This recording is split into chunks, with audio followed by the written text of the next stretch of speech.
Libro segundo del procedimiento. Título: Etapa de juicio. Capítulo 4. Disposiciones generales sobre la prueba. Sección 3. Disposiciones generales del interrogatorio y contrainterrogatorio. Artículo 371.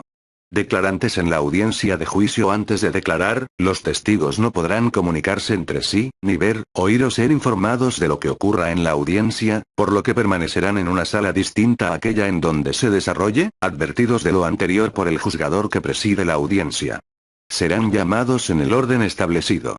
Esta disposición no aplica al acusado ni a la víctima, salvo cuando ésta deba declarar en juicio como testigo. El juzgador que presida la audiencia de juicio identificará al perito o testigo, le tomará protesta de conducirse con verdad y le advertirá de las penas que se imponen si se incurre en falsedad de declaraciones. Durante la audiencia, los peritos y testigos deberán ser interrogados personalmente.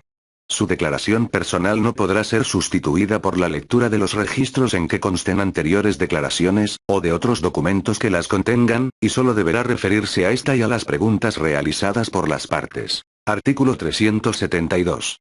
Desarrollo de interrogatorio. Otorgada la protesta y realizada su identificación, el juzgador que presida la audiencia de juicio concederá la palabra a la parte que propuso el testigo, perito o al acusado para que lo interrogue, y con posterioridad a los demás sujetos que intervienen en el proceso, respetándose siempre el orden asignado.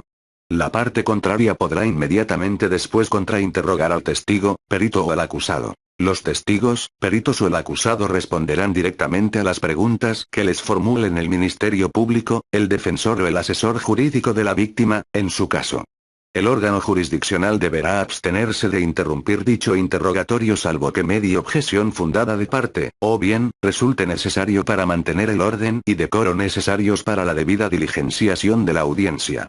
Sin perjuicio de lo anterior, el órgano jurisdiccional podrá formular preguntas para aclarar lo manifestado por quien deponga, en los términos previstos en este código. A solicitud de algunas de las partes, el tribunal podrá autorizar un nuevo interrogatorio a los testigos que ya hayan declarado en la audiencia, siempre y cuando no hayan sido liberados. Al perito se le podrán formular preguntas con el fin de proponerle hipótesis sobre la materia del dictamen pericial, a las que el perito deberá responder atendiéndose a la ciencia, la profesión y los hechos hipotéticos propuestos. Después del contrainterrogatorio, el oferente podrá repreguntar al testigo en relación a lo manifestado.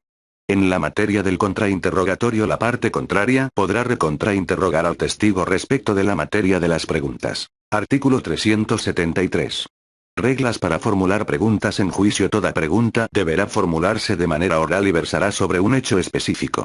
En ningún caso se permitirán preguntas ambiguas o poco claras, conclusivas, impertinentes o irrelevantes o argumentativas, que tiendan a ofender al testigo o peritos o que pretendan coaccionarlos. Las preguntas sugestivas solo se permitirán a la contraparte de quien ofreció al testigo, en contrainterrogatorio. Reforma 217 de junio de 2016. Derogó del artículo el entonces párrafo tercero. Artículo 374. Objeciones. La objeción de preguntas deberá realizarse antes de que el testigo emita respuesta. El juez analizará la pregunta y su objeción y en caso de considerar obvia la procedencia de la pregunta resolverá de plano.